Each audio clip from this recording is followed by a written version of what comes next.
kita bertemu kembali di pelajaran prakarya kelas 7 dengan materi kali ini adalah pengolahan bahan pangan hasil samping sayuran menjadi produk pangan. Tujuan pembelajaran kita adalah hasil pengolahan sayur sebagai ungkapan rasa bangga menjadi bangsa Indonesia. Wujud rasa syukur kepada Tuhan Yang Maha Esa. Mengidentifikasi alat dan bahan, teknik pengolahan, serta penyajian dan pengemasan olahan sayuran berdasarkan rasa ingin tahu dan peduli lingkungan. Merancang pengolahan pangan serta membuat dan mempresentasikan hasil pengolahan berdasarkan teknik dan prosedur yang tepat, disertai rasa tanggung jawab.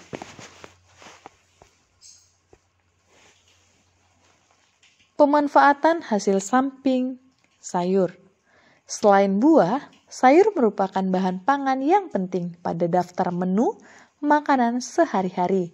Berbagai produk pangan dihasilkan dengan memanfaatkan sayur sebagai bahan utama.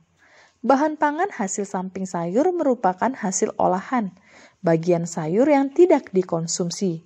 Dengan penanganan yang bijak dan pengolahan yang tepat, hasil samping sayur tersebut tidak hanya dapat dikonsumsi oleh manusia, tetapi juga oleh hewan. B. Mengolah hasil samping sayur berupa biji. Ada beberapa biji tanaman yang dimanfaatkan lagi sebagai produk pangan, misalnya tanaman nangka. Buah nangka yang sudah matang dapat dimakan langsung maupun diolah menjadi produk lainnya. Biji nangka tersebut dapat diolah menjadi produk pangan berupa stik, susu, dan sereal. 1. Stik biji. Tahap membuat stik biji nangka diawali dengan menyiapkan bahan yang dibutuhkan, kemudian melanjutkan dengan langkah-langkah membuat stik. Bahan-bahan yang dibutuhkan yaitu biji nangka, 500 gram tepung terigu, 50 gram bawang putih, 200 gram mentega, 2 liter minyak goreng, 1 butir telur yang garam secukupnya. Cara membuat, pilih biji nangka yang bagus, kemudian cuci sampai bersih. Rebus biji nangka selama 30 menit hingga empuk. Kupas kulit biji nangka sampai bersih, lalu haluskan bawang putih dan biji nangka dengan cara ditumbuk atau diulek secara terpisah. Campurkan biji nangka halus, bawang putih halus, terigu, kuning, telur, mentega dan garam, lalu aduk sampai rata dan kalis. Bentuk adonan menjadi lembaran, kemudian potong adonan secara memanjang seperti mie atau sesuai kebutuhan. Goreng hingga matang dengan merendamnya di minyak panas hingga warnanya keemasan. Lalu tiriskan. Stik biji nangka siap dinikmati. Susu biji nangka. Selain diolah menjadi makanan, biji nangka dapat diolah menjadi minuman berupa susu. Perlu diketahui bahwa kandungan kalsium susu biji nangka lebih tinggi daripada susu kedelai. Berikut cara membuat susu biji nangka. Rendam biji nangka selama 12 jam hingga kulitnya terkelupas. Rebus biji nangka hingga empuk. Haluskan biji nangka tersebut dengan blender. Kemudian saring. Sari biji nangka bisa ditambahkan gula untuk menambah rasa. Susu biji nangka siap disajikan, hangat maupun dingin. 3. Sereal biji nangka. Langkah membuat sereal biji nangka adalah sebagai berikut. Kupas kulit ari biji nangka, kemudian rebus hingga empuk. Rajang biji nangka tipis-tipis, kemudian keringkan. Giling biji nangka yang sudah kering menjadi bubuk halus. Campur tepung biji nangka dengan susu, gula, dan oats. Tambahkan air panas, kemudian aduk rata. Sereal siap dinikmati.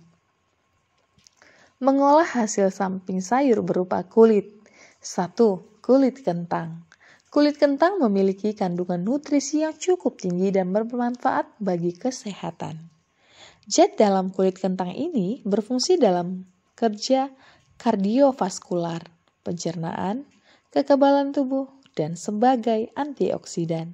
Selain itu, Kulit kentang juga kaya kalium yang penting untuk mencegah dehidrasi dan dapat menurunkan tekanan darah. Langkah membuat keripik kulit kentang adalah sebagai berikut. Kumpulkan kulit kentang yang sudah dicuci. Goreng dalam minyak banyak di atas api sedang hingga kulit kentang kering. Diamkan hingga minyak tiris dan panasnya berkurang. Tambahkan garam bubuk dan bawang goreng. Jika sudah pedas, bubuhkan cabai bubuk. Sajikan keripik kulit kentang sebagai cemilan. 2. Kulit melinjo. Melinjo mempunyai kandungan gizi yang bermanfaat bagi tubuh, berupa karbohidrat, protein, mineral, dan vitamin. Daun melinjo juga bisa dijadikan sayur. Bahkan di beberapa daerah juga memanfaatkan kulit melinjo sebagai sayur. Selain itu, kulit melinjo juga dapat menjadi keripik. Bahan yang dibutuhkan untuk membuat keripik kulit melinjo yaitu kulit buah melinjo yang masih segar dan berwarna merah tua, gula merah, bawang putih, cuka, cabai merah, dan jeruk nipis, ketumbar, serai, dan garam. Adapun langkah membuatnya sebagai berikut. Bersihkan kulit melinjo dengan air sampai bersih. Kemudian tiriskan, keringkan kulit melinjo, iris gula merah tipis, pukul-pukul serai hingga remuk, serta buang biji cabai dan iris tipis. Siapkan bumbu dengan menumbuk bawang putih dan jeruk, dan garam hingga halus kemudian tumis. Campurkan irisan gula merah, serai, dan irisan cabai. Kemudian tambahkan setengah gelas air dan beberapa mili cuka. Aduk hingga mengental. Goreng kulit melinjo dalam minyak panas hingga kering selama 5 hingga 10 menit. Simpan kulit melinjo yang sudah digoreng kering dalam wadah yang dapat mempertahankan panas sisa menggoreng. Masukkan melinjo yang sudah tiris dan masih panas ke dalam adonan bumbu, kemudian diaduk perlahan hingga tercampur rata. Tiriskan keripik kulit melinjo pada wadah, keripik kulit melinjo siap dinikmati. Kulit singkong. Kulit singkong ini dapat diolah menjadi cemilan berupa keripik. Bagian kulit singkong yang diolah bukanlah kulit terluar yang berwarna coklat, sehingga harus dipisahkan terlebih dahulu. Bahan utama yang dibutuhkan untuk membuat keripik kulit singkong tentu saja kulit singkong. Bahan yang lain yang dibutuhkan yaitu garam, gula merah, 800 ml air, minyak goreng 500 gram, ketumbar halus 3/4 sendok teh, 5 siung bawang putih yang dihaluskan. Cara membuat: bersihkan kulit singkong dengan cara mengupas kulit tipis yang berwarna coklat, kemudian cuci hingga bersih. Rebus kulit singkong selama 5 menit dalam air mendidih, kemudian tiriskan. Campurkan kulit singkong dengan ketumbar, bawang putih, gula merah, dan garam halus lalu aduk. Jemur kulit singkong yang sudah dibumbui sampai benar-benar kering. Goreng kulit singkong yang sudah kering dalam minyak panas sampai matang. Lalu tiriskan. Keripik kulit singkong siap dinikmati. D. Mengolah hasil samping sayur berupa daun. 1. Daun wortel. Daun wortel mengandung zat yang tidak kalah penting bagi kesehatan tubuh, yaitu klorofil, mineral, magnesium, potasium, dan kalsium yang berfungsi meningkatkan kesehatan, tekanan darah, serta menguatkan tulang dan otot. 1. Daun wortel. Contoh olahan daun wortel adalah sambal tumpang daun wortel. Bahan-bahan yang digunakan yaitu daun wortel, tempe yang sudah tidak segar, cabai, kencur, santan, garam, gula pasir, dan bumbu kaldu. Adapun langkah membuat sambal tumpang daun wortel sebagai berikut. Rebus tempe selama 5 menit. Rebus daun wortel hingga empuk. Masukkan tempe dalam panci, kemudian tambahkan cabai, kencur yang sudah dihaluskan, dan santan, lalu masak hingga mendidih. Masukkan garam, gula pasir, bumbu kaldu, dan daun wortel. Masak sebentar, lalu angkat. Sambal tumpang daun wortel siap dinikmati. 2. Daun labu. Daun labu mengandung zat yang bermanfaat berupa protein, karbohidrat lemak, kalsium, fosfor, zat besi, vitamin A, vitamin B1, dan vitamin C. Daun labu dapat diolah menjadi produk pangan berupa tumis. Berikut langkah membuat tumis daun labu. Potong daun labu, iris bumbu tumis, tumis semua bumbu sampai harum, masukkan air garam dan gula, tunggu sampai mendidih.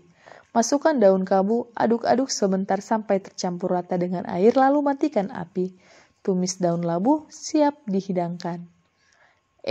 Teknik pengolahan bahan hasil samping sayur. Teknik dasar, pengolahan dibedakan menjadi dua, yaitu teknik pengolahan pangan panas basah dan teknik pengolahan panas kering. Teknik pengolahan panas basah biasanya menggunakan air sebagai bahan dasar untuk membantu mematangkan bahan pangan. Teknik ini meliputi merebus, menyetup, mengukus, dan mengetim. Sedangkan teknik pengolahan pangan panas kering tidak menggunakan air sebagai bahan dasar mematangkan bahan pangan. Teknik ini meliputi menggoreng, menumis, memanggang, dan membakar. Penerapan kedua teknik pengolahan pangan tersebut dilakukan sesuai kebutuhan Anda. Artinya, tidak semua teknik pengolahan dapat diterapkan secara bersamaan untuk menghasilkan suatu produk pangan. Demikianlah pembelajaran kita kali ini.